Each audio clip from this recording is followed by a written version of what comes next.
இயேசு கிறிஸ்துவின் நாமத்தினாலே இந்த காலை வேளையில வந்திருக்கிற ஒவ்வொருவரையும் அன்போடு கூட நான் வாழ்த்துகிறேன், ஆசீர்வதிக்கிறேன். அவருடைய பலத்த கரத்துக்குள் நாம் ஒவ்வொருவரும் இருக்கிறோம். நீதிமான் அவருடைய நாமத்துக்குள்ளே ஓடி சுகமாயிருப்பானாம். இந்த நாட்களில நம்ம கற்று வருகிற சத்தியங்கள் ஒவ்வொன்றும் நம்மை அவருக்கு நேராக கொண்டு செல்லுகிறது. அவருடைய பலத்த அந்த நாமத்துக்குள்ளே தான் நாம் இருக்கிறோம் என்கிற உணர்வை அது தருவதினால் பல பகுதிகளில நம்ம பயம் ஏற்பட்ட நாட்கள் உண்டு. நம்முடைய வாழ்க்கையில நம்முடைய சரீரத்துல ஏற்பட்ட பலவீனங்களோ இல்ல எதெல்லாமோ குறித்து பயந்து கொண்டிருந்தோம். ஆனால் இன்றைக்கு அவருடைய நாமம் பலத்த துருகம். நீதிமானாகிய நான் அதற்குள்ளே ஓடி சுகமாயிருப்பேன் என்று சொல்லி கர்த்தர் நம்மை விசுவாசிக்கிற அளவிற்கு நம் ஒவ்வொருவரையும் அவர் கொண்டு வந்திருக்கிறார் என்பதை நான் நிச்சயமாக நம்புகிறேன். இதுவும் அவருடைய கிருபையே. அவருடைய கிருபை இல்லாம இந்த இந்த இடத்துல இந்த இடத்த நம்ம விசுவாசிக்கிறதுக்கு நம்மால முடியவே முடியாது. ஒவ்வொரு நாளும் அவருடைய கிருபையும் அவருடைய அன்பும் நம்மை வழிநடத்தி கொண்டே இருக்கிறதை பார்க்கிறோம். என் ஆடுகள் என் சத்தத்துக்கு செவி கொடுக்கிறது, அவைகள் எனக்கு பின்பாக செல்லுகிறது. அப்போ இன்றைக்கு அவருடைய ஆடுகளாய் அவர் நம்மை பார்க்கிறபடியினால் இன்றைக்கு நாம் அவருக்கு பின்பாக சென்று கொண்டிருக்கிறோம். அவருடைய சத்தத்தை கேட்கிறோம். அவருடைய சத்தத்தை கேட்டு அவருடைய சத்தத்தை நாம் அப்படியே விசுவாசிப்பதன் மூலம் வாழ்க்கையில பல பகுதிகளிலே நாம் விடுதலைகளை பார்க்க ஆரம்பித்திருக்கிறோம். இன்னமும் ஒவ்வொரு நாளும் அவருக்குள்ள வளர வளர வளர வளர கிறிஸ்து இந்த பூமியில் இருந்த பொழுது கூட பிதாவை எப்படி அனுபவித்தாரோ அதே அனுபவத்திற்குள்ளாக நம்மையும் தேவன் கொண்டு வரும்படிக்கு இந்த நாட்களில் நமக்கு கிருபை பாராட்டியிருக்கிறார். என்னோடு கூட ஐக்கியப்பட்டிருக்கிற உங்கள் ஒவ்வொருவருக்கும் நான் விசுவாசிக்கிறேன், நான் ஜெபிக்கிறேன். கர்த்தர் அந்த இடத்துக்கு நம்ம ஒவ்வொருவரையும் அவர் கொண்டு வருகிறார் என்பதை நாம் அறிந்து கொள்ள வேண்டும். அதற்காக தான் இந்த சத்தியங்களை நமக்கு கற்றுக் கொடுக்கிறார். இந்த சத்தியங்கள்ல உள்ள வெளிப்பாடுகளை நமக்கு தேவன் அனுதினமும் கற்றுக் கொடுத்து கொண்டிருக்கிறார். நம்ம பார்த்தோம், பரலோக ராஜ்யத்தின் ரகசியங்களை அறியும்படிக்கு உங்களுக்கு அருளப்பட்டது. ஏன் நமக்கு அருளப்பட்டிருக்கிறதா? நம்ம அந்த வாஞ்சையோடு தேவனை தேடுகிற வாஞ்சையோடு இந்த இடத்துல காலை வேளையில நம்ம கூடி வந்திருக்கிறோம். இந்த உலகத்துல இருக்கிறவங்க எதெல்லாமோ தேடி ஓடிக்கொண்டு இருக்கிறாங்க. வரங்கள், வல்லமைகள், அது தீர்க்க தரிசனம், அந்த வரம், இந்த வரம். இந்த வரங்கள் தேவையா? நிச்சயமாய் தேவை. இதெல்லாம் அவர அறிய, அறிய, அறிய இதெல்லாம் நமக்குள்ள தானாக நமக்குள்ள நடக்கிற காரியம். தானாவே நமக்குள்ள அந்த கிஃப்ட்ஸ் எல்லாம் செயல்படும். இதை தேடி, தேடி, தேடி ஓடிக்கொண்டிருந்தோம் என்றால், நம்ம ஒரு காலும் தேவனை அறிகிற இடத்துக்கு நம்ம வர முடியாது. அப்போ எந்த வரங்களும் அது அவரை வெளிப்படுத்துவதற்காகத்தானே அல்லாமல், இதுல இந்த வரங்கள் என மூலமா செயல்படுது. நான் எவ்வளோ பெரிய இன்னைக்கு பல ஊழியர்கள் பேசுகிறத நம்ம கேட்டிருக்கிறோம். நான் அபிஷேகம் பண்ணப்பட்டவன். என்கிட்ட இருக்கிற அபிஷேகம் எல்லாருக்கும் தேவன் அவர் தகப்பனாய் இருக்கிறார். அவருக்குள்ள இருந்த அபிஷேகம் எல்லோருக்குள்ளயும் தேவன் யார் அத கண்டுபிடிக்கிறாங்களோ, அத பெற்றுக்கொள்றாங்க. அவ்வளவுதானே தவிர, யாரும் இதுல மேன்மையானவர்களோ, குறைவானவர்களோ அல்ல. இப்போ எதை தேடி ஓடுகிறோம்? தேவனை தேடி ஓடிக்கொண்டிருக்கிறோமா? இல்ல இது வேணும், அது வேணும், வரங்கள், வல்லமைகள் வேணும். வேணுமா? வேணும். பவுலே எழுதுறாரு, தீர்க்க தரிசன வரத்தை நாடுங்கள், விரும்புங்கள் இதெல்லாம் எழுதுறாரு. ஆனா பிரதானமாய் அவர அறிகிற அறிவுதான் மேன்மைங்கிறத அவர் சொல்றாரு. கிறிஸ்துவை, தேவனை அறிகிற அறிவின் மேன்மைக்காக எல்லாவற்றையும் நஷ்டமாக எண்ணுகிறேன். அப்ப அவருக்கு வரங்கள், வல்லமை செயல்பட்டதா? செயல்பட்டது. ஆனா அவருக்கு எது பிரதானமா இருந்தது? அவரை அறிகிற அறிவு. இந்த இடத்துல இருந்து நம்முடைய வாழ்க்கையை நம்ம துவக்கும் பொழுது, நம்ம நிச்சயம் நம்ம போகிற இந்த நம்ம நம்ம தேவனை அறிய, அறிய, அறிய இந்த வரங்களும், வல்லமைகளும் தானாக நமக்குள்ள செயல்படும். இன்னைக்கு இது தெரியாம சிலர் ஓடிக்கொண்டே இருக்கிறார்கள். ஓடுறவங்களால அவர உணர முடியாது. அமர்ந்திருந்து, நீங்கள் அமர்ந்திருந்து நானே தேவன் என்று அறிந்து கொள்ளுங்கள். அப்போ அவர் அறிய அறிய அவர் அறிகிற அந்த அறிவிலேயே ஜீவனுக்கும் தேவ பக்திக்கும் உண்டான எல்லாவற்றையும் அவருடைய திவ்ய சுவாவமான அவருடைய வல்லமை நமக்கு தந்தருளினதும் அன்றி அப்படின்னு 2 பேதுரு 1வது அதிகாரத்துல நம்ம பார்க்கிறோம். அவர் ஆவிக்குரிய அத்தனை ஆசீர்வாதங்களினாலும் நம்மை ஆசீர்வதித்து இருக்கிறார். We have already been blessed. எல்லா ஆசீர்வாதங்களினாலும் நம்மை ஆசீர்வதித்து இருக்கிறார். இதை பார்ப்பதற்கு நம்முடைய கண்கள் திறக்கப்படணும். இது அவர் அறிகிற அறிவுல தான் இதையெல்லாம் நம்ம பார்க்க முடியும்.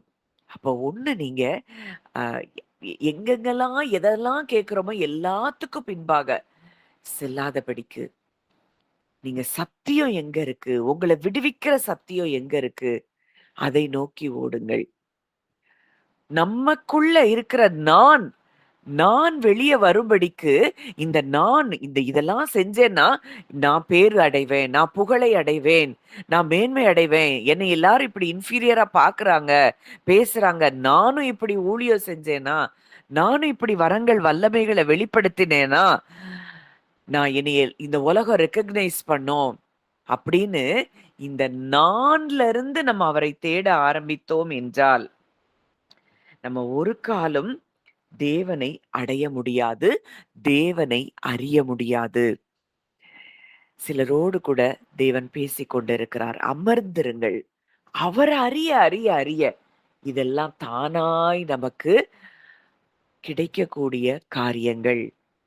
அமைதலா அவருடைய வார்த்தையை நீங்க தியானிக்கும் பொழுது அவரை உண்மையாய் நீங்க விசுவாசித்து உணர உணர உணர உணர இதெல்லாம் நமக்குள்ள தானா நடக்கும். அப்போ இந்த இடத்திற்கு நம்ம வரணும்னு அந்த இடத்துக்கு வந்தாதான் முதிர்ச்சியுள்ள தேவகுமாரர்களாய் நாம் எழும்ப முடியும். இல்ல நான் ஒவ்வொரு இடமா நம்ம ஜம்ப் பண்ணிட்டே இருப்போம். இதை விட அது பெருசு, அதை விட இது பெருசு, இந்த சத்தியம் அந்த சத்தியம், இந்த வல்லமை அந்த வரங்கள் அப்படின்னு ஓடிக்கொண்டே இருக்கிற வரைக்கும் நம்ம அவரை அறிய முடியாது. அவரை அறிய முடியாத இடத்துல இருந்தோம்னா நம்ம இருதயம் இளைப்பாறுதலில் இருக்காது. எப்ப அவரை உண்மையா அறிய ஆரம்பிக்கிறோமோ அப்பதான் நம்முடைய இருதயம் இளைப்பாறுதலில் வரும். அப்ப இல்லைன்னா அவங்களுக்கு நடக்குது, இவங்களுக்கு நடக்குது, ஆண்டவர் எனக்கு செய்யல, அப்ப ஆண்டவர் என்னைய நேசிக்கலையா, இல்லையா பாவத்தை மன்னிச்சார், இப்படி இந்த நினைவுகள்லயே உழண்டு கொண்டிருப்போம். நம்ம யார் என்கிறதை நாம் அறியவே முடியாத இடத்துலதான் நம்ம இருப்போம். இதுதான் இயேசு சொல்ற. வாசிக்கலாம். யோவான் 10ஆம் அதிகாரம் 22 முதல் 27 வரைக்கும். பின்பு எருசலேமிலே தேவாலய பிரதிஷ்டை பண்டிகை வந்தது. மாரி காலமுமாய் இருந்தது. இயேசு தேவாலயத்திலே சாலமோனுடைய மண்டபத்திலே உலாவிக் கொண்டிருந்தார். அப்பொழுது யூதர்கள் அவரை சூழ்ந்து கொண்டு, எதுவரைக்கும் எங்கள் ஆத்துமாவுக்கு சந்தேகம் உண்டாக்குகிறீர்? நீர் கிறிஸ்துவானால் எங்களுக்கு தெளிவாய் சொல்லும் என்றார்கள். இயேசு அவர்களுக்கு பிரயுத்தரமாக, அதை உங்களுக்கு சொன்னேன், நீங்கள் விசுவாசிக்கவில்லை. என் பிதாவின் நாமத்தினாலே நான் செய்கிற கிரியைகளே என்னை குறித்து சாட்சி கொடுக்கிறது. ஆனாலும் நான் உங்களுக்கு சொன்னபடி நீங்கள் என் மந்தையின் ஆடுகளாய் இராதபடினால் விசுவாசிக்காமல் இருக்கிறீர்கள். என் ஆடுகள் என் சத்தத்துக்கு செவி கொடுக்கிறது. நான் அவைகளை அறிந்திருக்கிறேன். அவைகள் எனக்கு பின் செல்கிறது. அப்போ இங்க இயேசு சொல்றாரு, அங்க கேக்குறாங்க, அந்த ஜனங்கள் வந்து கேட்கிறாங்க. ஒவ்வொருத்தரும் இயேசுவை பத்தி ஒரு ஒப்பீனியன் சொல்றாங்க. சிலர் சொல்றாங்க இவன் பிசாசு பிடித்தவன், பைத்தியக்காரன். அதுக்கு முந்தி நீங்க வாசித்து பாத்தீங்கன்னா இருக்கும். ஏன் இவனுக்கு செவி கொடுக்கிறீர்கள்னு கேக்குறாங்க. சிலர் சொல்றாங்க இது பிசாசு பிடித்தவனுடைய வசனங்கள் அல்லவே, குருடருடைய கண்களை பிசாசு திறக்க கூடுமோ அப்படின்னு சொல்றாங்க. இப்ப தேவாலய பிரதிஷ்டை வருது எருசலேம்ல. அது மாறி காலமா இருக்கிறது. இயேசு தேவாலயத்துல சாலமோனுடைய மண்டபத்திலே அவர் உலாவிக் கொண்டிருக்கிறப்போ யூதர்கள் அவரை சூழ்ந்து கொண்டு ஒரு வார்த்தையை கேட்கிறாங்க. எதுவரைக்கும் எங்கள் ஆத்துமாவுக்கு சந்தேகம் உண்டாக்குகிறீர்? நீர் கிறிஸ்துவானால் எங்களுக்கு தெளிவாய் சொல்லும் என்றார்கள். அப்போ இயேசு சொல்றாரு, அதை உங்களுக்கு சொன்னேன், நீங்கள் விசுவாசிக்கவில்லை. என் பிதாவின் நாமத்தினாலே நான் செய்கிற கிரியைகளே என்னை குறித்து சாட்சி கொடுக்கிறது. ஆனாலும் நான் உங்களுக்கு சொன்னபடியே நீங்கள் என் மந்தையின் ஆடுகளாய் இராதபடியினால் விசுவாசியாமல் இருக்கிறீர்கள். என் ஆடுகள் என் சத்தத்திற்கு செவி கொடுக்கிறது. நான் அவைகளை அறிந்திருக்கிறேன். அவைகள் எனக்கு பின் செல்லுகிறது. நான் அவைகளுக்கு நித்திய ஜீவனை கொடுக்கிறேன். அவைகள் ஒரு காலும் கெட்டுப் போவதில்லை. ஒருவனும் அவைகளை என் கையிலிருந்து பறித்து கொள்ள முடியாது. உண்மையாய் அவரை உணர்ந்து விசுவாசிக்கிற தேவ பிள்ளையை அவருடைய கையிலிருந்து ஒருவனும் ஒரு காலும் பறித்து கொள்ள முடியாது. நம்ம அன்றைக்கு பார்த்த 1 யோவான் 5ல அந்த 20வது வசனத்துல, சத்தியம் உள்ளவருக்குள்ளும் நாம் இருக்கிறோம். இவரே மெய்யான தேவன். அப்போ இன்றைக்கு சத்தியமுள்ளவர் சொல்லுகிற வார்த்தைகள் மாத்திரமே சத்தியமா இருக்கிறது என்பதை எவன் ஒருவன் ஏற்றுக்கொள்ளுகிறானோ, அதை விசுவாசிக்கிறானோ, அதை நம்புகிறானோ, அவனே அவருடைய அவனே ஆடாய் இருக்கிறான். இப்ப அங்க அதுல பார்க்கிறோம், நீங்கள் என் மந்தையின் ஆடுகளாய் இராதபடியினால்.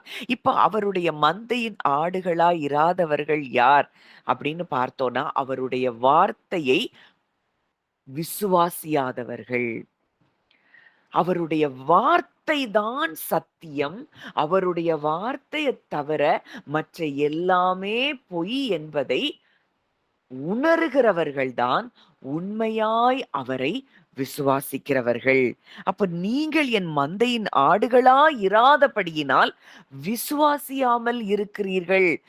எவன் ஒருவன் அவரை அறிந்து உணராமல் இருக்கிறானோ, அவருடைய வார்த்தையை சத்தியம் என்று ஏற்றுக்கொள்ளாமல் இருக்கிறானோ, அவன் அவருடைய ஆடு அல்ல. அங்க சொல்றாரு, என் ஆடுகள் என் சத்தத்திற்கு செவி கொடுக்கிறது. நான் அவைகளை அறிந்திருக்கிறேன். இந்த இடத்துல தான் நீங்க நம்ம காஸ்பல்ஸ்ல பாக்குறோம். உங்க நாமத்தினால நாங்க பிசாசுகளை துரத்தணும், வியாதியஸ்தர்களை சுகமாக்கணும், அதை செஞ்சோம், இதை செஞ்சோன்னு நீங்க வந்து சொல்லுவீங்க. ஆனாலும் நான் உங்களை அறியேன். வல்லம வரங்களை மனதினுடைய பலத்தினால, திறனினால நம்ம செய்யலாம்.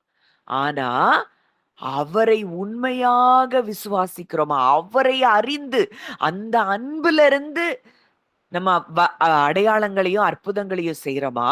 இல்ல எனக்கு பேரும் புகழும் கிடைக்க வேண்டும் அப்படிங்கிற இடத்துல இருந்து நம்ம ஊழியமோ வல்லமையோ வரங்களையோ நம்ம செயல்படுத்துகிறோமா? அத பிரம்மாண்டமா காட்டி கொண்டு இருக்கிறோமா? இன்னைக்கு சாட்சி சாட்சி சொல்லி எல்லார்ட்டையும் வாங்கி இதுதான் எங்க ஊழியத்துல அது நடந்தது இது நடந்ததுன்னு போடுறதுல தப்பு இல்லை. ஏன்னா சாட்சி அவர் தீர்க்க தரிசனத்தின் ஆவியா இருக்குது. ஆனா அந்த சாட்சி அந்த செய்கிற வேலையை ஊழியம் செய்கிறவர்களுக்கு பேரையும் புகழையும் கொண்டு வருகிறதா? இல்ல அந்த அந்த சாட்சியை தேவனை தேவனுக்கு அது மகிமையாக இருக்கிறதா? எப்படி எந்த இடத்துல இருந்து அந்த சாட்சிகளை நாம் சொல்லுகிறோம், கொடுக்கிறோம்? இதெல்லாம் ரொம்ப முக்கியமான ஒரு காரியமா இருக்கிறது. அதனாலதான் இந்த நாட்கள்ல நீங்க ரொம்ப ரொம்பவே டிசர்ன் பண்ணணும். என்னுடைய ஊழியக்காரனை அவருடைய கனிகளினாலே அறிவீர்கள்னு சொல்லியிருக்கிறாரு. கனிகளில் எப்படி இருக்கிறது என்பதை நாம் பார்க்க வேண்டும். சுயத்துக்காக செய்கிறார்களா? இல்ல உண்மையாய் தேவனை பவுல பார்க்கும் பொழுது அவருக்கு எதுவுமே பிரதானமா இல்ல, அவருக்கு கிறிஸ்துவே பிரதானமா இருக்கிறாரு. அந்த இடத்துல இருந்து ஒரு மனிதன் ஊழியம் செய்வான் என்றால் அவனே நிஜமான இன்னைக்கு இத நம்ம கேட்கிறோம்னா நாமும் அப்படித்தான் இருக்க வேண்டும். இததான் தேவன், இததான் அவரை நேசிக்க நேசிக்க நேசிக்க இன்னைக்கு நான்கிறது சுத்தமா நமக்குள்ள இல்லாதபடிக்கு உடைந்து போகும். அப்பா என் கூட இருந்து எவ்வளோ காரியங்களை செய்கிறாரு.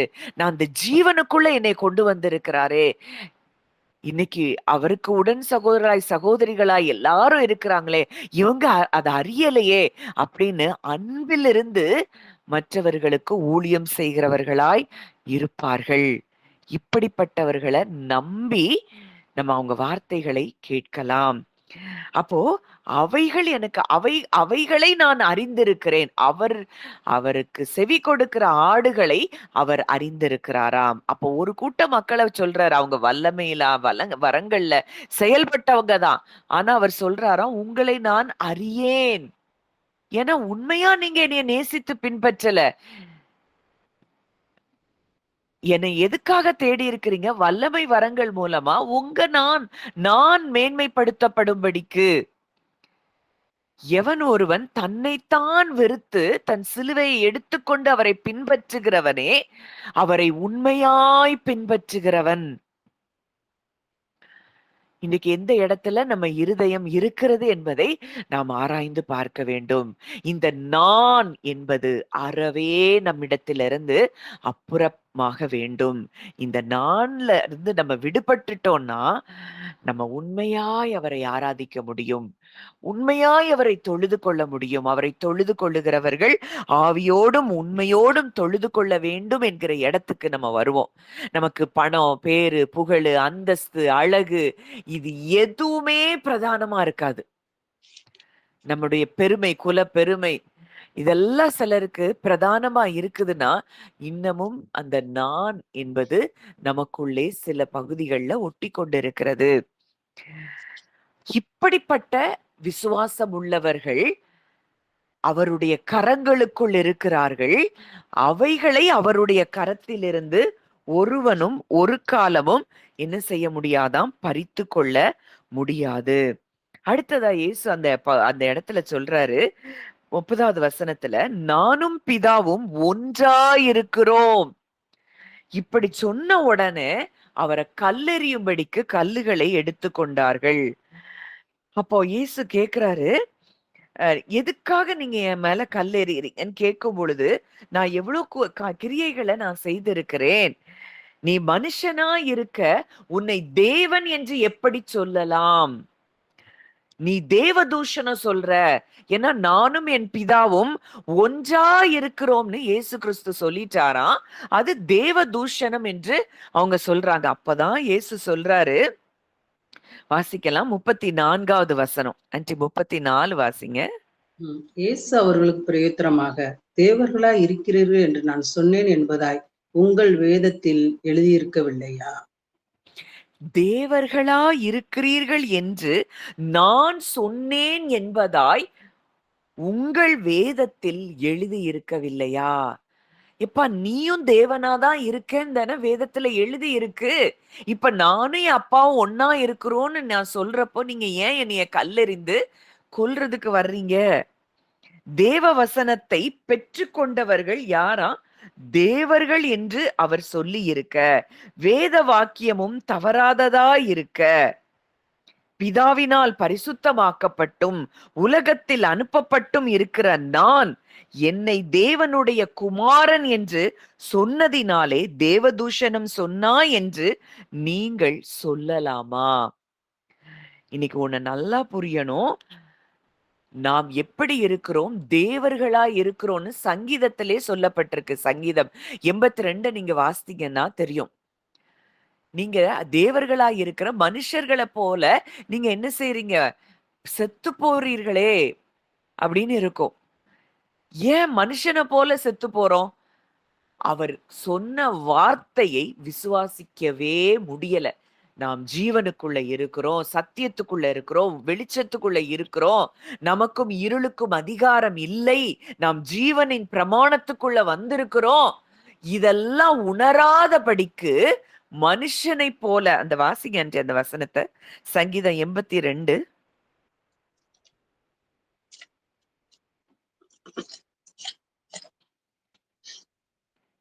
நீங்கள் தேவர்கள் என்றும் நீங்கள் எல்லாரும் உன்னதமானவரின் மக்கள் என்றும் நான் சொல்லி இருந்தேன். அடுத்தது, ஆனாலும் ஆனாலும் நீங்கள் மனுஷரைப் போலச் செத்து, லோக பிரபுக்களை ஒருவனைப் போல விழுந்து போவீர்கள். மனுஷரைப் போல செத்து. இன்னைக்கு இப்படித்தான் நம்ம அவர விசுவாசிக்கலன்னா எப்படித்தான் சாகுறோமா? மனுஷன போல செத்து. நீங்க ஆனா யாரா இருக்கிறீங்க? தேவர்களா இருக்கிறீர்கள். இந்த வசனத்தை இயேசு கிறிஸ்து இங்க அந்த யூதர்களுக்கு காண்பிக்கிறார். இன்றைக்கு நமக்கும் இந்த வார்த்தையை காண்பிக்கிறார். நம்ம எப்படி இருக்கிறோம்? தேவர்களாய் இருக்கிறோமாம். நாமும் பிதாவும் இயேசு கிறிஸ்துவும் பரிசுத்த ஆவியானவரோடு கூட நம்ம இன்றைக்கு ஒன்றாய் இருக்கிறோம். இந்த இடத்துல நம்ம வந்திருக்கிறோம்னா, நம்மளுடைய எண்ணங்கள், சிந்தனைகள் எல்லாம் எங்கதான் இருக்கும்? கிறிஸ்து வீற்றிருக்கிற இடத்துல உள்ள மேலானவைகள்ல தான் இருக்கும். இந்த உலகத்துல அது நடக்குது, இது நடக்குது, என் குடும்பம் இப்படி இருக்கு, இந்த சூழ்நிலை இப்படி இருக்கு, என் பிள்ளை இப்படி இருக்கிறான். இப்படிங்கிற எண்ணங்களிலிருந்து நாம் முழுவதுமாய் விடுபட்டு, நான் தேவனாய் தேவனாய் இருக்கிறேன், தேவர்களாய் இருக்கிறீர்கள். வசனம் தெளிவா சொல்லுது. ஏன்னா அவருடைய சாயலின் படி நாம் சிருஷ்டிக்கப்பட்டிருக்கிறோம். உலக தோற்றத்துக்கு முன்னதாகவே நாம் அவருக்குள் இருந்துதான் நம்ம இந்த பூமிக்கு வந்திருக்கிறோம்னா, நம்ம மனுஷரை போல செத்து விழும்படிக்கு நாம் அவருக்குள் இருக்கவில்லை. இன்னைக்கு இத நல்லா புரியணும். ஒரு இடத்துல சொல்றாரு, நீங்கள் உங்கள் பிதாவாகிய பிசாசினால் உண்டானவர்கள். ஏன் இந்த பிசாசினால் உண்டானவர்கள் எதை கேட்கிறாங்களாம்? அவன் பொய்யனும் பொய்க்கு பிதாவுமாய் இருக்கிறான். அவன் பேசும்போது தன் சொந்தத்திலிருந்து எடுத்து பேசுறான். அவன் சொந்தத்திலிருந்து எடுத்து பேசுற பொய்யான காரியங்களை மனுஷனை போல அவன் நம்மை சிந்திக்க தூண்டுகிறான். அந்த எண்ணங்கள் தூண்டப்பட்டு அந்த எண்ணங்களிலேயே சிந்தித்து வாழ்ந்து கொண்டிருக்கிறவர்கள் தேவர்களாய் மாற முடியாது. அதனாலதான் அவர்கள் அவரை அறிய முடியவில்லை. இன்னைக்கு உலகத்துல இருக்கிற காரியம், மனுஷனை போல சிந்திக்கிற எண்ணங்கள் இருக்கும் என்றால் நாம் யாரால் உண்டாயிருக்கிறோம் என்று வேதம் சொல்லுது? பிசாசினால் உண்டாயிருக்கிறோமா? மாம்சத்தின் வித்து அவர்களுக்குள் மிக அதிகமாக செயல்படும். இல்ல, நான் யாரா இருக்கிறேன்? என்னை இன்னைக்கு எப்படி ஆண்டவர் சொல்லி இருக்கிறார்?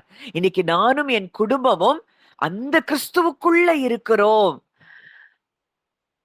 அந்த பிரதான ஆசாரியனுக்குள் நானும் என் குடும்பமும் இருக்கிறோம். அந்த பிரதான ஆசாரியன் எனக்காக அனுதினமும் என்ன செய்து கொண்டிருக்கிறார்? வேண்டுதல் செய்து கொண்டிருக்கிறார். எங்களை முற்றுமுடிய ரட்சிக்க அவர் வல்லவராய் இருக்கிறார். இன்றைக்கு நானும் என் குடும்பமும் அந்த கிறிஸ்துவுக்குள் இருக்கிறோம். அவருடைய கையிலிருந்து என்னையோ என் குடும்பத்தையோ ஒருவனும் ஒரு காலும் பறித்து கொள்ள முடியாது என்கிறதை அறிந்து உணர்ந்தவர்கள் என்ன பயம் இருக்காது? அவர் சொல்றாரு, மனுஷனை போல நம்ம சாக மாட்டோம். மனுஷனை போல நம்ம வியாதியிலையும் மரணத்திலையும் செத்து கொண்டிருந்தோம்னா இந்த சத்தியங்களை நாம் இன்னமும் அறிந்து உணராத இடத்துல இருக்கிறோம். மரணம் இன்றைக்கு எந்த ரூபத்திலையும் நம்மை ஆளுகை செய்ய முடியாது என்பதுதான் நிஜம். அந்த சத்தியம் உள்ளவருடைய வார்த்தைக்குள்ள நம்ம இருக்கிறோமா? அவர் சொல்றாரு, என்னுடைய வசனமே சத்தியம். எழுதப்பட்டிருக்கிற ஒவ்வொரு வார்த்தையின் மூலம் அவர் அங்கே அந்த மாம்ச எண்ணங்களை கொண்டு வந்த பிசாசை ஜெயித்ததை நாம் பார்க்கிறோம். மத்தேயு 4வது அதிகாரத்துல நம்ம பார்க்கிறோம். எழுதி இருக்கிறதே எழுதப்பட்ட அவருடைய வார்த்தைக்கு அவ்வளவு பவர் இருக்கும்னா, இன்னைக்கு நீங்களும் நானும் எதை நம்பிக்கொண்டு இருக்கிறோம்? அப்போ இன்றைக்கு நாம் அவரை அறிந்து உணர்ந்து விசுவாசிக்கிறவர்கள் என்றால் நாம் மனுஷரை போல சாக நாம் அழைக்கப்படவில்லை. மனுஷரை போல செத்து இந்த உலகத்துல இருக்கிற பிரபுக்களை போல நம்ம என்ன செய்யறோமா? மடிந்து போகிறோம், விழுந்து போகிறோம்.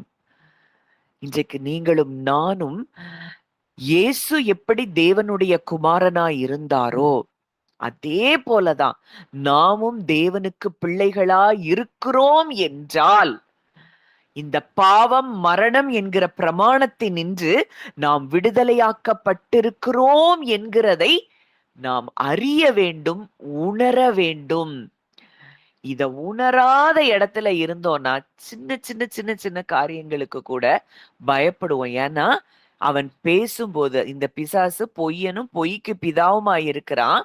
அவன் பேசும்போது சொந்தத்துல இருந்து எடுத்து பேசுறானா. இந்த சொந்தத்துல இருந்து எடுத்து பேசுற அவனுடைய பொய்யை நம்பிக்கொண்டிருக்கிற வரைக்கும் நாம் இந்த இடத்துக்கு வர முடியாது. அப்போ எந்த இடத்துல இருக்கிறோம் என்பது மிக முக்கியம். தேவனுடைய குமாரன் என்று நீ சொல்லி தேவதூஷணம் சொல்லிட்டேன்னு அன்றைக்கு அவரை கடிந்து கொள்றாங்க. அப்போ இன்றைக்கு நாம் அவரை எப்படி பார்க்கிறோம்? அவரை சத்தியம் உள்ளவராக நாம் பார்க்கிறோமா? இல்ல எப்படி பார்க்கிறோம் என்பதை நாம் அறிந்து கொள்ள வேண்டும். அப்போ இந்த நாளிலும் கூட இந்த முதிர்ச்சி அடைந்த தேவ புத்திரர்களாய் நாம் எழும்ப வேண்டிய இந்த நேரத்துல நாம் யாராய் இருக்கிறோம் என்பதை நாம் அதிகமாய் உணர ஆரம்பிக்க வேண்டும். இப்ப இயேசு இந்த பூமியில வாழ்ந்த பொழுது அவர் ஒரு ஒரு வெறுமனே ஒரு போதகராக அவர் இல்ல.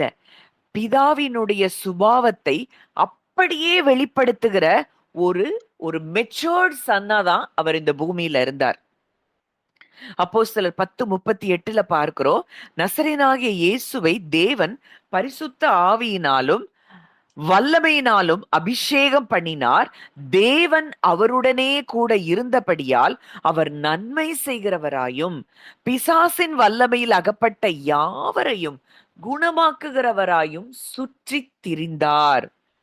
அப்போ அவர் எங்க போனாலும் அங்க வியாதி நீங்கினது, பிசாசுகள் ஓடினது, உடைந்த உள்ளங்கள், நொறுக்கப்பட்ட இருதயங்கள் அங்கே தேற்றப்படுகிறது. இதுதான் ஒரு முதிர்ந்த குமாரன் வெளிப்படுவதற்கான ஒரு அதிகாரமா இருக்கிறத நம்ம பார்க்கிறோம். அப்போ ஒவ்வொரு பிலிவருடைய ரோல் என்ன? இப்போ கிறிஸ்துவின் சாயலில நாம் இருக்கிறோம்.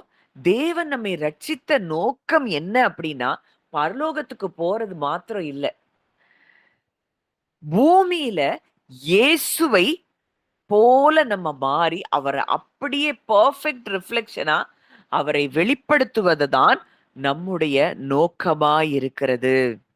வாசிக்கலாம். ரோமர் 8:29. ரோமர் 8:29. நம்முடைய குமாரன் அநேக சகோதரருக்குள்ளே முதற் பேரானவராய் இருக்கும் பொருட்டு தேவன் எவர்களை முன்னறிந்தாரோ அவர்களை தமது குமாரனுடைய சாயலுக்கு ஒப்பாயிருப்பதற்கு முன் குறித்திருக்கிறார். அவருடைய குமாரனுடைய சாயலுக்கு ஒப்பா இருப்பதற்கு முன் குறித்து இருக்கிறார். இன்றைக்கு என்ன பார்த்தா இயேசுவை பார்க்க வேண்டும் என்கிற அந்த எண்ணத்துலதான் நம்ம என்ன செய்யணும்? போகணும். எதை தேடி ஓடிக்கொண்டிருக்கிறோம் என்பதை இன்றைக்கு உங்க மனதுல நீங்க கேட்டு பாருங்க. இதை செஞ்சிடணும், அதை செஞ்சிடணும், அப்படி செஞ்சிடணும், இப்படி செஞ்சிடணும். நீங்க ரெஸ்ட்ல வாங்க. மூத்த குமாரனை போல இதை செஞ்சு பிரியப்படுத்தலாம், அது அப்படி இல்லை. நீங்க அவர் அறிவதுதான் அவருக்கு பிரியம். என்னை குறித்து அறிந்து உணர்ந்திருக்கிறதையே அதன் மேல் நான் பிரியமாய் இருக்கிறேன். அவர் அறிந்து உணர்வதுதான் அவருக்கு பிரியம். இதெல்லாம் அந்த இது அவரை தேடி போகிற பாதைகளிலே நமக்கு தானாகவே இதெல்லாம் நமக்கு கிடைக்கும். உங்க கண்கள் திறக்கப்பட திறக்கப்பட அவரை அறிய அறிய அறிய அறியவே இதெல்லாம் நமக்கு தானாகவே நமக்கு கிடைக்கும். இந்த வரங்களும் வல்லமைகளும் நமக்குள்ள என அப்படியே நம்ம குமாரனாய் நம்ம மாற மாற நம்ம லைட்டா மாறுவோம். நம்ம லைட்டா மாற மாற நமக்குள்ள இருக்கக்கூடிய ஆவிக்குரிய கண்கள் திறக்கப்படும். தானாக இந்த ஆவிக்குரிய அத்தனை ஆசீர்வாதங்களும் நம்மிலிருந்து வெளிப்பட ஆரம்பிக்கும். அப்போ உண்மையாகவே தேவன் பிதாவாகிய தேவன் ஒரு மகனை மட்டும் அவர் இந்த உலகத்துக்கு வெளிப்படுத்தணும்னு விரும்பல. இயேசுவை போன்ற அநேக குமாரர்கள் எழும்பும்படிக்கு அவர் விரும்புகிறார். அதனாலதான் அந்த வசனம் சொல்லுது, தம்முடைய குமாரன் அநேக சகோதரருக்குள்ளே முதற்பேரானவராய் இருக்கும் பொருட்டு. அவர் முதற்பேரானவராய் இருக்கிறார் இயேசு கிறிஸ்து. தேவன் எவர்களை முன்னறிந்தாரோ அவர்களை தம்முடைய குமாரனுடைய சாயலுக்கு ஒப்பாக முன்குறித்திருக்கிறார். இந்த குமாரன் எப்படி? குமாரனை அத்தனை நேரம் கல்லெறியணும், மலையில இருந்து தள்ளி விடணும், அப்படிலாம் பாக்குறாங்க. ஆனா யாராலையும் அவரை தொட முடியல. எப்போ அவர் தன்னுடைய ஜீவனை ஒப்பு கொடுக்கிறதற்கு அவர் முன் வந்தாரோ அப்பதான் அவருடைய ஜீவன் தன்னுடைய, அதுவும் சிலுவையில கூட தன்னுடைய ஆவிய அவர் ஒப்பு கொடுத்த பிறகுதான் அந்த ஜீவன் போகுது. இதுதான் முதிர்ச்சி அடைந்த தேவகுமாரர்களுடைய ஒரு வாழ்க்கை. அவங்க மனுஷனை போல சாக மாட்டாங்க. அவங்க தேவன் குறித்திருந்த லக்கை முடிப்பதற்கு முன்பதாக அவர்கள் மரித்து போக மாட்டார்கள். இன்றைக்கு எந்த இடத்துல நம்ம இருதயம் இருக்கிறது? இத விசுவாசிக்க முடியுதா? இத விசுவாசிக்க முடியலனாலே மனுஷனை போலதான் சிந்திக்கிறோம். இன்றைக்கும் சிலர்லாம் இந்த சத்தியத்தை சொல்லி கொடுத்தாலே அது எப்படி நீ அதை சொல்ல முடியும்னு என்கிட்ட கேட்டிருக்கிறாங்க. அவங்களால அதை ஏற்றுக்கொள்ள முடியல. அதெல்லாம் மரணம்ங்கிறது எப்பனாலும் வரலாம். அது ஆண்டவர் நியமிச்சது.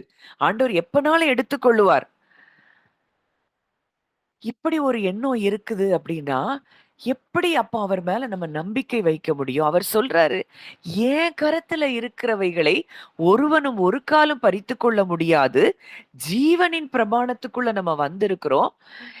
இதை எப்போ உணர்கிறோமோ, அப்பதான் நம்ம எப்படி வர முடியும்? ஜீவனுக்குள்ள இருக்க முடியும். ஜீவனுக்குள்ள வாழ முடியும்."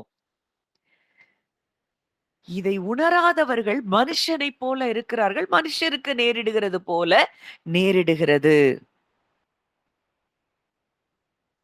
இன்னைக்கு மனுஷரை போல பயந்து கொண்டு இன்னைக்கு மெயினா இன்னைக்கு நமக்கு வியாதிகளும் பலவீனங்களும் போராட்டங்களும் ஏன் வருதுன்னா நமக்கு ஏற்படுகிற பயம், கவலை, வருத்தம், கசப்பு, இது எல்லாம் நம்ம பாடியில சில காரியங்களை ஏற்படுத்தி அதுதான் வியாதியாய் நம்முடைய பாடியில வருது. ஆனா நம்ம என்ன செய்றோம்? என்ன சொல்லிட்டு இருந்தோம், என்ன விசுவாசிச்சுட்டு இருந்தோம், இதெல்லாம் கர்த்தர்ட்ட இருந்து வந்தது. அவர் வார்த்தை சொல்லுது, அவர் தேவன் அன்பாகவே இருக்கிறார். நீங்களும் நானும் நம்ம பிள்ளைகளுக்கு கெடுதல் செய்ய மாட்டோம்னா, அவர் எப்படி நமக்கு கெடுதல் செய்வார்? அத உணர்ந்து கொண்டவர்கள், தேவனுடைய அன்பை உணர்ந்து கொண்டவர்கள் தான் இந்த இடத்துக்கு மனுஷனை போல அவங்களால சிந்திக்க முடியாது. நான் சத்தியமுள்ளவருக்குள் இருக்கிறேன். நான் பொய்யனுக்குள் இல்ல. பொய்யனுக்குள்ள நம்ம இருந்தோம்னா, மாம்ச சிந்தை நமக்குள் மேலோங்கி இருக்கும். அவன் சொல்ற பொய் எல்லாத்தையும் நம்புவோம். என்னென்னலாம் அவ பொய் பேசும்போது அதாவது கிறிஸ்துக்குள்ள நம்ம வாழ்கிற ஒரு வாழ்க்கை வந்துட்டோம்னா, இந்த அவனுடைய சத்தத்தை நம்மால ரெகக்னைஸ் பண்ண முடியும். இல்லன்னா அவன் பேசுறது அப்படியே நிஜமா தெரியும். பாத்தியா, அங்க அப்படி நடந்துருச்சு, இங்க இப்படி நடந்துருச்சு, இது உனக்கு நடக்கும் அப்படின்னு சொந்தத்திலிருந்து எடுத்து பேசுகிறான். அவன் அழிக்கவும், திருடவும், கொல்லவும், அழிக்கவும் வருகிறான். நானோ அவைகளுக்கு ஜீவன் உண்டாகவும், அந்த ஜீவன் பரிபூரணப்படவும் வந்தேன். இந்த பரிபூரண ஜீவனை ஒரு மனிதன் பெற்றுக்கொள்ளணும்னா முதல்ல இந்த நான் என்பது அறவே விட்டு ஒழிய வேண்டும்.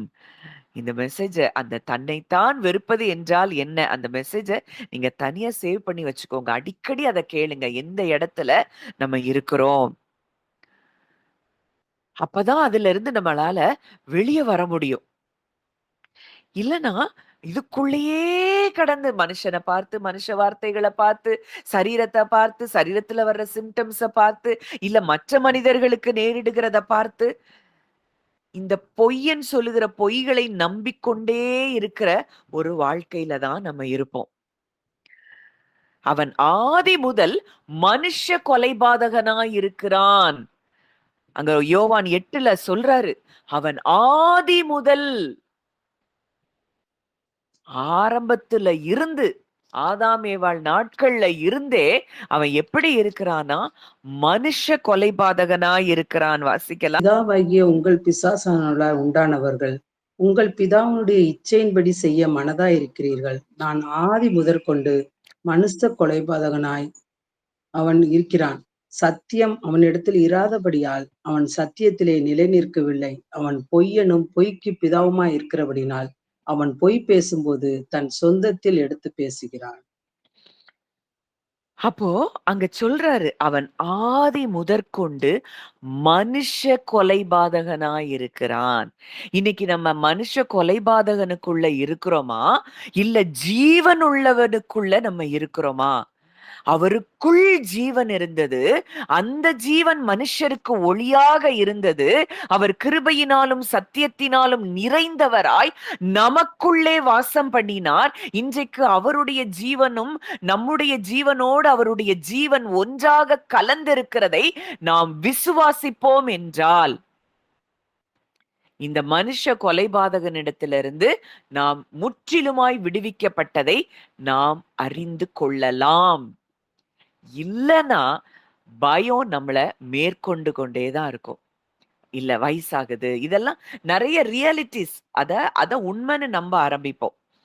வயசானா, 40 வயசானா, 50 வயசானா, 60 வயசானா இது வரும், எலும்புல பலவீனம் வரும், இல்ல கண்கள்ல தெளிந்த பார்வை இருக்காது, இல்ல அது வரும், சுகர் வரும், பிரஷர் வரும்.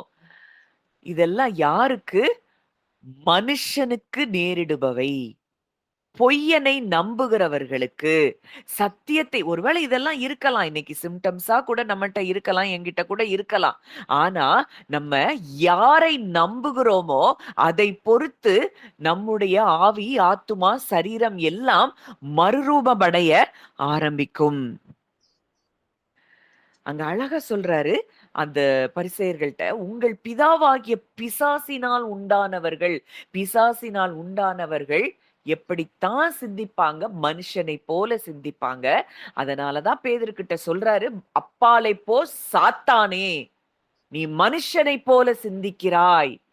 மனுஷனை போல சிந்திக்கிறோம் என்றால் நல்லா புரியணும், நம்ம சத்தியத்துல இல்ல, நம்ம பொய்ய நம்பிட்டு இருக்கிறோம். பொய்ய நம்புகிற வரைக்கும் நாம் எந்த விதத்திலும் நம்முடைய வாழ்க்கையில ஜெயத்தை பார்க்க முடியாது. அடுத்த வசனம் அங்க 45 வாசிங்கன்றி. நான் உங்களுக்கு சத்தியத்தை சொல்லுகிறபடியினால் நீங்கள் என்னை விசுவாசிக்கிறதில்லை. நான் உங்களுக்கு சத்தியத்தை சொல்றேன், ஆனா நீங்க என்னை என்ன செய்ய முடியல? விசுவாசிக்கிறது இல்ல. அப்போ சத்தியத்தை சொல்லியும் நீங்க ஏன் என்னை விசுவாசிக்கிறது இல்ல அப்படின்னா, அடுத்ததான் அந்த சொல்றாரு, தேவனால் உண்டானவன் தேவனுடைய வசனங்களுக்கு செவி கொடுக்கிறான். நீங்கள் தேவனாய் உண்டாயிராதபடியினால் செவி கொடுக்காமல் இருக்கிறீர்கள். அப்போ நாம் தேவனால் உண்டாயிருக்கிறோம் என்பதை அறிந்திருந்தோம் என்றால் அவருடைய வார்த்தைய அப்படியே விசுவாசிப்போம். அவர் சொல்றாரு, நாம் தேவர்களாயிருக்கிறோம். அவர் எப்படி முதற்பேரானவரோ நம்மை அவர் முன்னறிந்திருக்கிறார் என்றால், நம்மையும் குமாரனுடைய சாயலுக்கு ஒப்பாக அவர் முன்குறித்திருக்கிறார். குமாரனுக்கு ஒண்ணு நடக்கலைன்னா அது நமக்கு நடக்காது. குமாரனுக்கு ஒண்ணு நடந்ததுன்னா அது நமக்கு நடக்கும். குமாரன் ஜீவன்ல அவர் ஆளுகை செய்தார்னா நாமும் ஜீவனில் ஆளுகை செய்ய முடியும். கிருபையின் பரிபூரணத்தையும் நீதியாகிய ஈவின் பரிபூரணத்தையும் பெற்றவர்களாய் நாம் இருக்கிறோம். நாம் ஆட்சி செய்கிறவர்களாய் இருக்கிறோம், ஆளுகை செய்கிறவர்களாய் இருக்கிறோம். இந்த இடத்திற்கு நம்ம வரும்பொழுதுதான் பல இடங்களிலிருந்து நம்ம விடுதலை பெற முடியும். இல்லன்னா மனுஷர போல வாழ்ந்து வல்லமை, வரங்கள், அடையாளம், அற்புதம் இதுக்கு பின்னாடியே ஓடிட்டு இருப்போம். நான் யார்? கிறிஸ்துவுக்குள் நான் யார்? அப்படிங்கிறத உணர்கிறவனே அவனால பாவம் செய்ய முடியாது. அவனால அவனுக்குள்ள பயம் இருக்காது. அவனுக்குள்ள கவலை இருக்காது. எனக்கு கிறிஸ்து எனக்குள்ள இருக்கிறார். நான் அவருக்குள்ள இருக்கிறேன். இன்றைக்கு நானும் என் குடும்பமும் கிறிஸ்துவுக்குள்ள இருக்கிறோம். என் குடும்பத்துல இருக்கிற ஒவ்வொருவருக்குள்ளும் கிறிஸ்து இருக்கிறார்ங்கிறத நீங்க விசுவாசிங்க. அத விசுவாசிக்க அவர்களுடைய கான்ஷியஸ்னஸ்ல உங்களுடைய கான்ஷியஸ்னஸ் சம்பந்தப்பட்டவர்களை நிச்சயமாக அது தொடும். ஏன்னா நம்முடைய குடும்பமே அந்த பிரமாணத்துக்குள் வந்திருக்கிறதை நீங்கள் பார்க்க வேண்டும். பொருளாதாரத்துல ஆசீர்வாதமா? இல்ல வியாதியிலிருந்து விடுதலையா?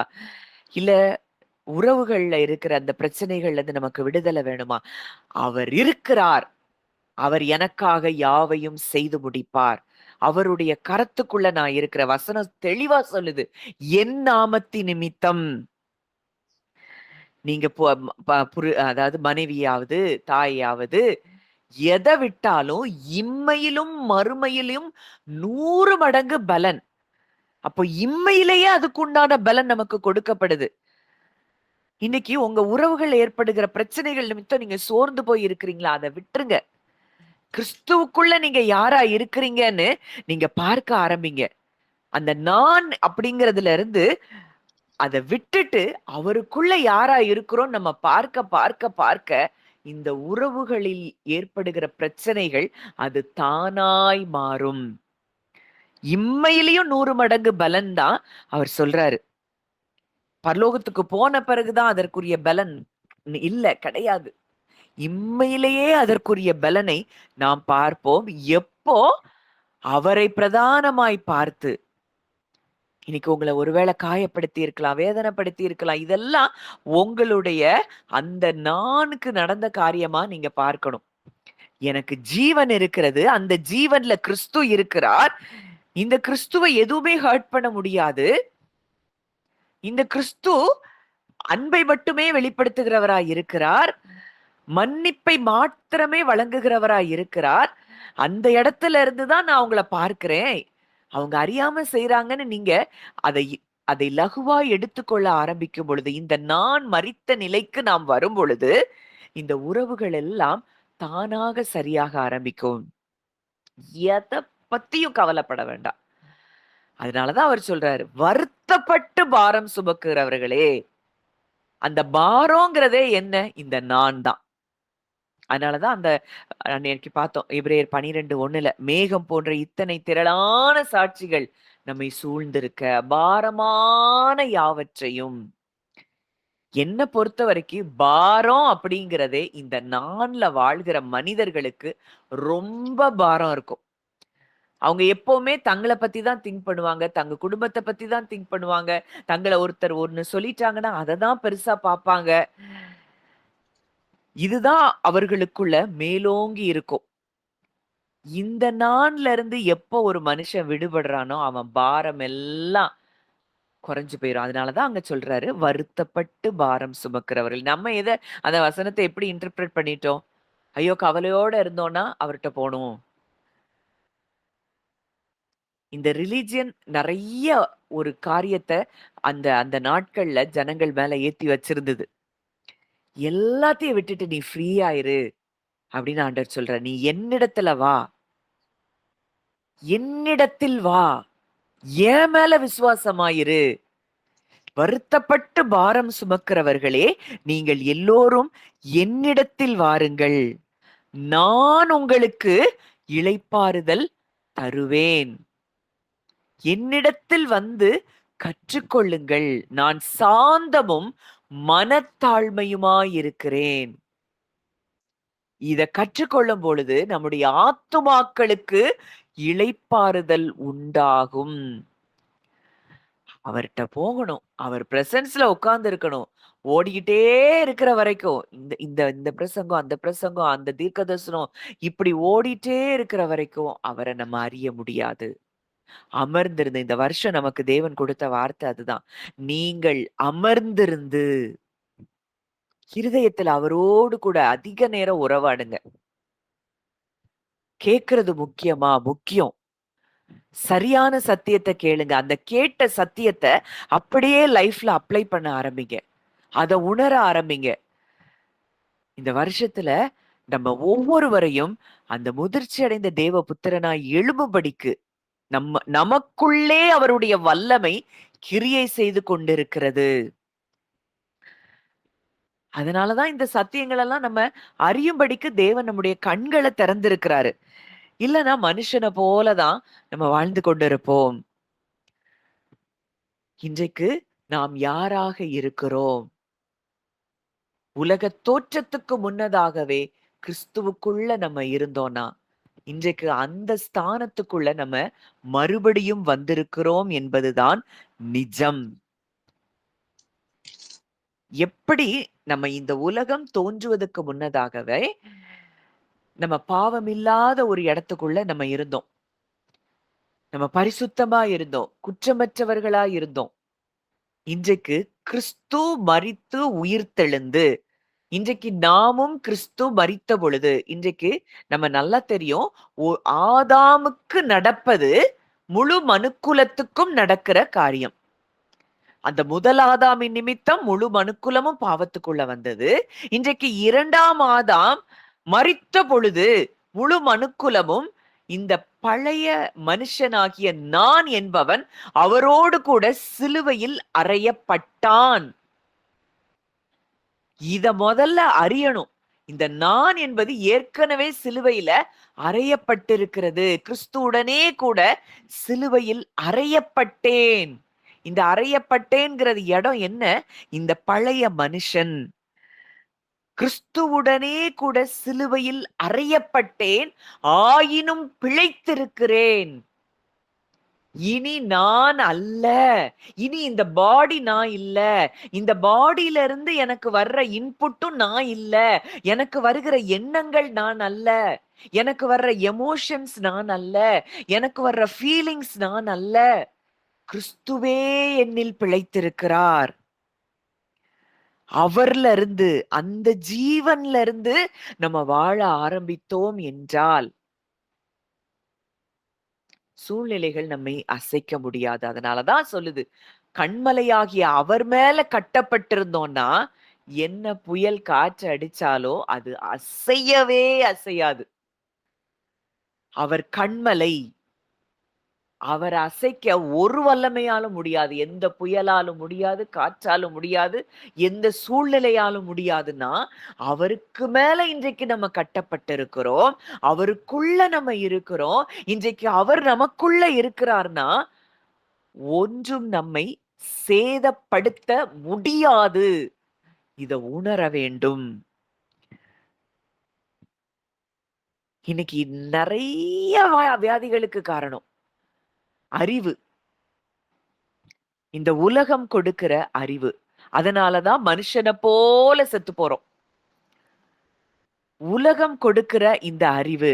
அதனாலதான் அந்த 2 கொரிந்தியர் 10 தேவனை அறிகிற அறிவுக்கு விரோதமாக எழும்புகிற, அந்த தேவனை அறிகிற அறிவுக்கு விரோதமா எழும்புகிற எல்லா மேட்டிமையான எண்ணங்கள்.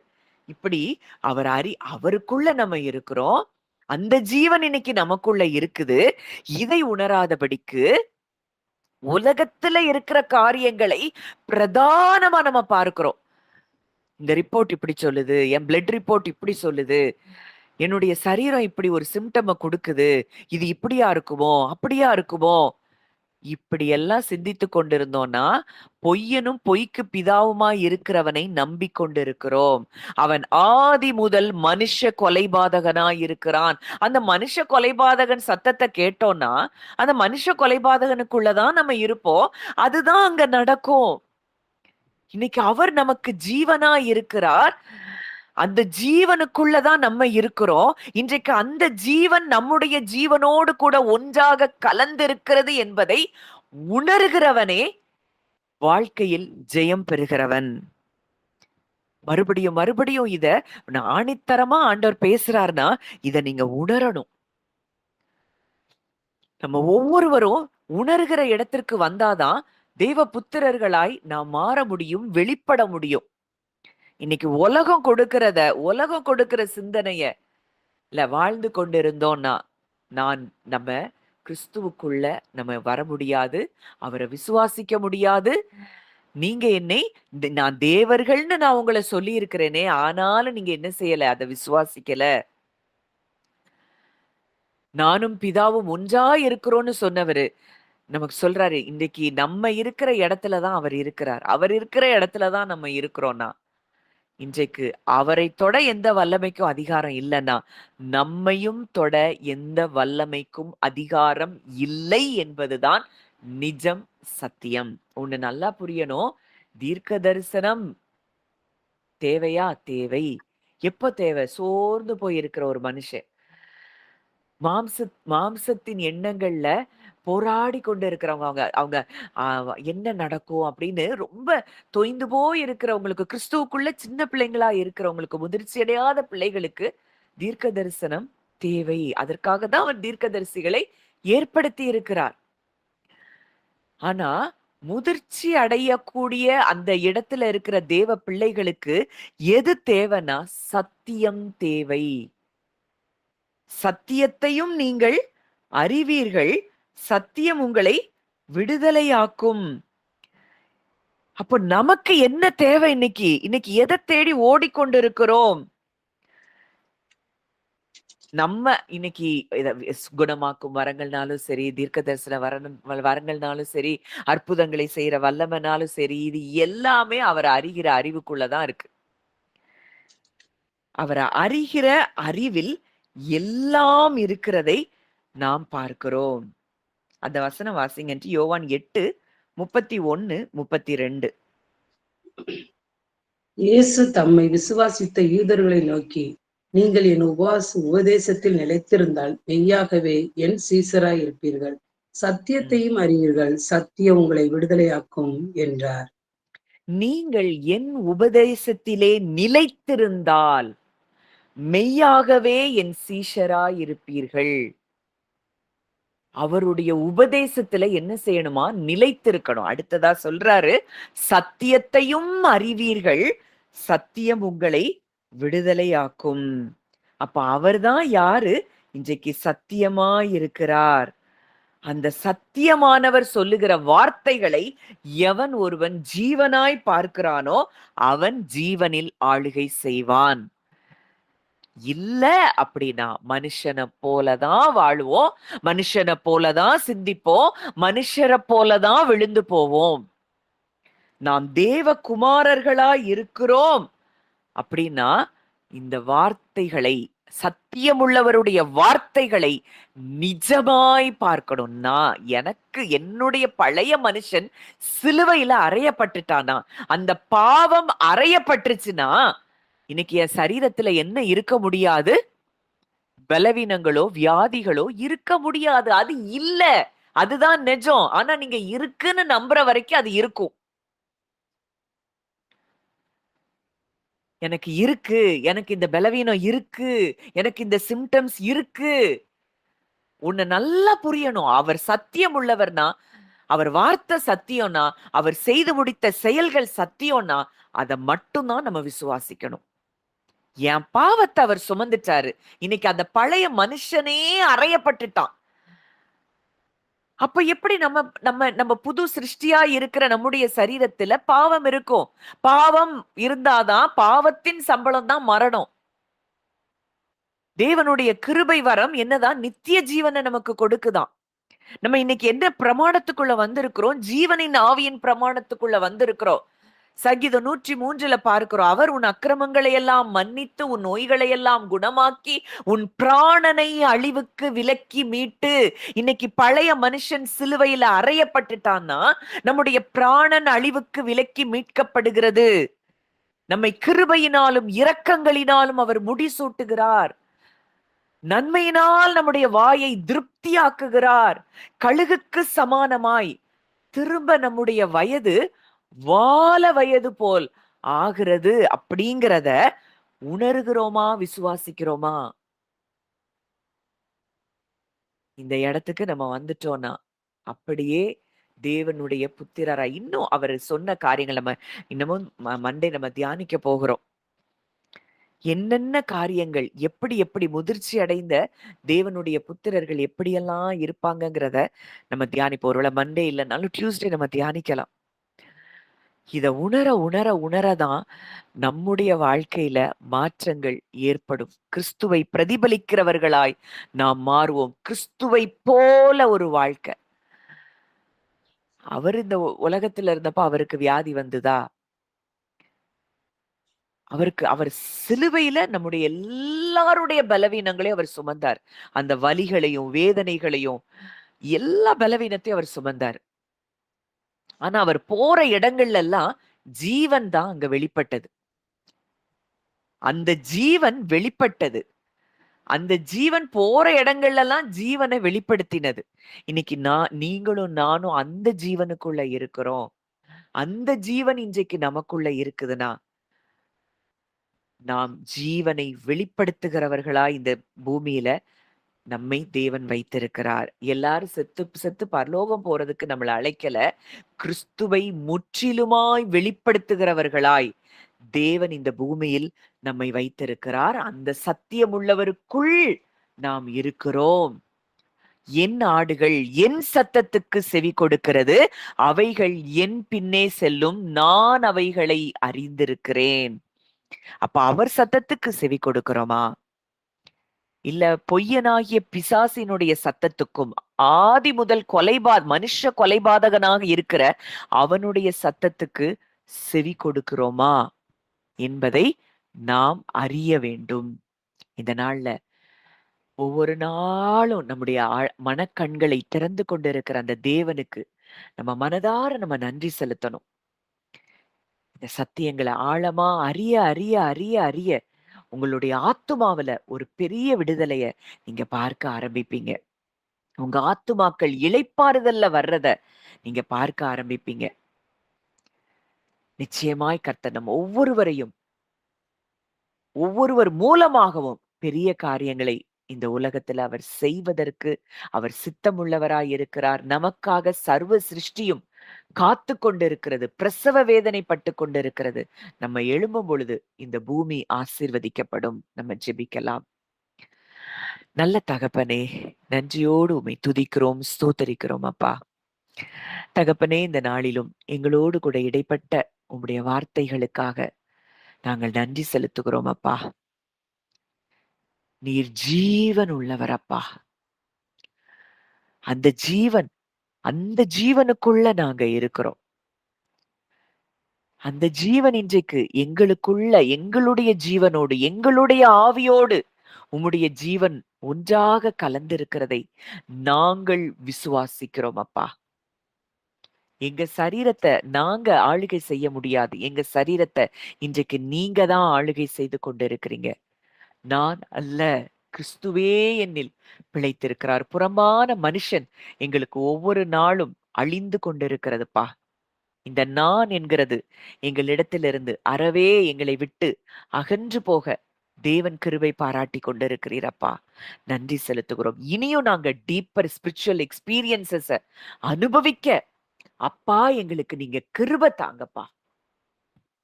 ஒவ்வொருவருக்கும் அந்த கிருபையை கொடுங்க.